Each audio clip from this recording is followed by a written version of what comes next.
Okay, here we are at Google, and my question is, why is going to a more expensive college necessary to achieve higher monetary compensation in today's economy?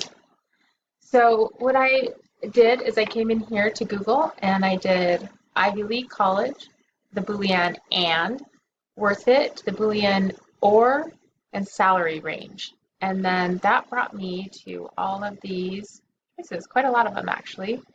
And the one that I really liked the look of was this one right here. Ivy League diploma is still worth the price of admission. It's from CNBC. And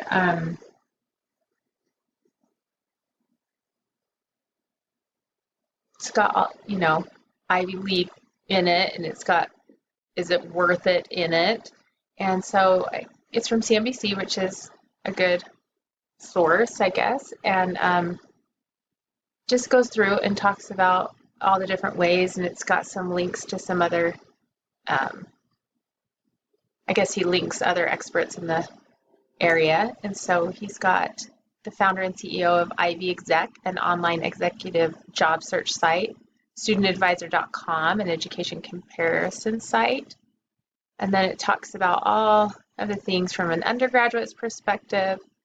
And this is from that same studentadvisor.com. And then talks about, how to get in and all of that stuff. And then, while not the, let's see, this is talking about another school that's another Ivy League school, but they average this much to go there, and then that's helpful to know. And then depending on the graduate's degree, it goes into how much the median starting salary is to, according to a study. So here you can click on the study and find out 32% higher than a graduate at a non-Ivy League school. And then mid-career salary ranges. So that's good and important. And then talks about, that there's a difference between knowing between what school you went to and if your life is, if you've lived a good life and how you can take that into consideration when choosing if you want to go to that. And here's some, if you don't want to climb the corporate ladder, you don't need to be an Ivy Leaguer. And this is from Ivy Wise, a private college admissions counseling company. So lots of interesting and good sources in the article. As far as the author's authority, the author is named Mark Koba, and I looked him up here in Google, and you can see that there's lots of information about him, and we can click here on this one and give us a little information about him.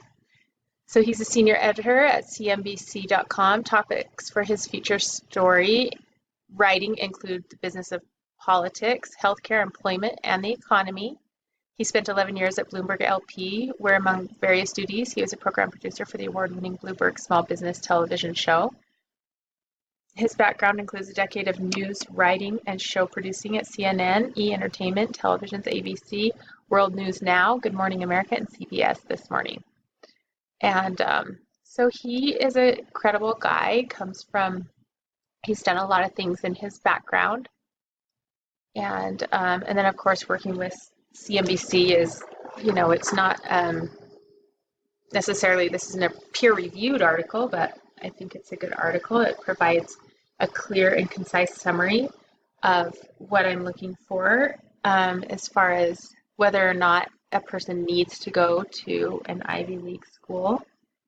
His bias, I didn't see that he really had any bias because he talks about different things, and I thought that the purpose of the source was to sort of be objective and decide, let us know, what it costs to go to an Ivy League school, how much you can make when you come out. Is it the most important thing? Are there other life considerations to take on besides just which college you'll go to? Let's see, this was printed on March 1st, 2011. And let's see, it Yeah, okay.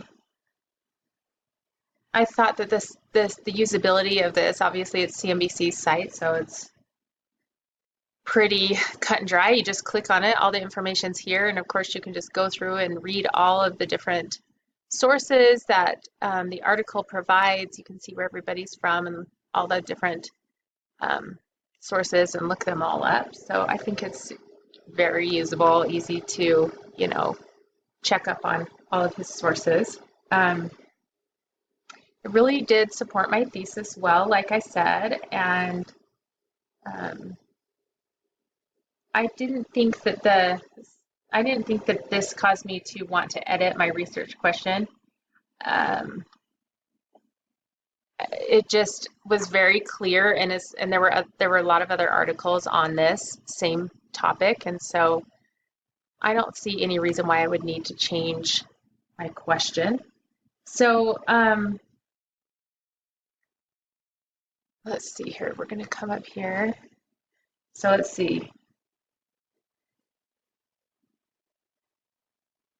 The title is Ivy League Diploma is Still Worth the Price of Admission.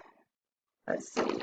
Author, Mark Koba, the date, the website would be up there in the search bar, all that stuff. So now we're going to come over here.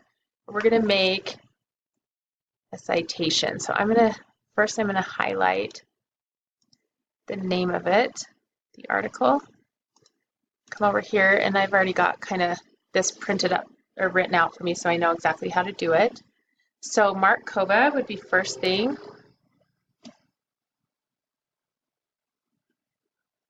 Mark, so just an M. And then year, date, and everything was March. Oh, wait.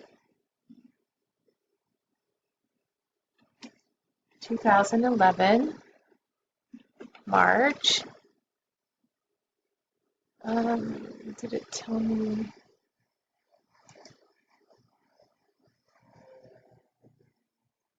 March 1st.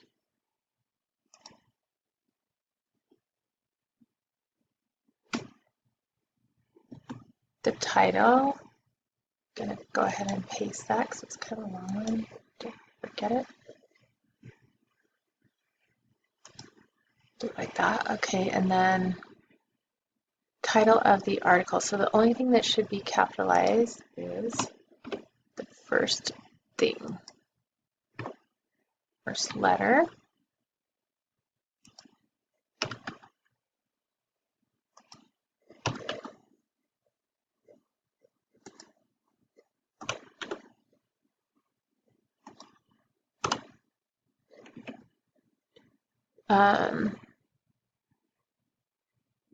Title of the article, title of the publication.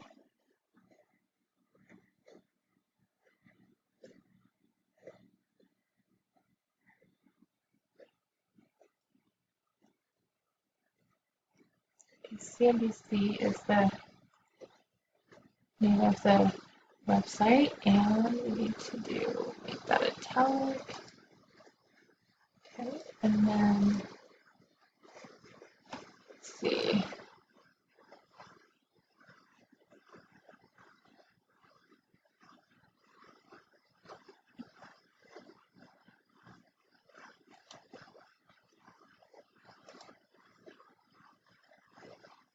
What happened here?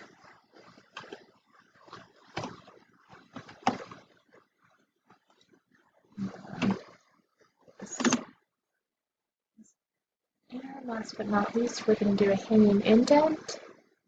Oh, this doesn't need to be font size.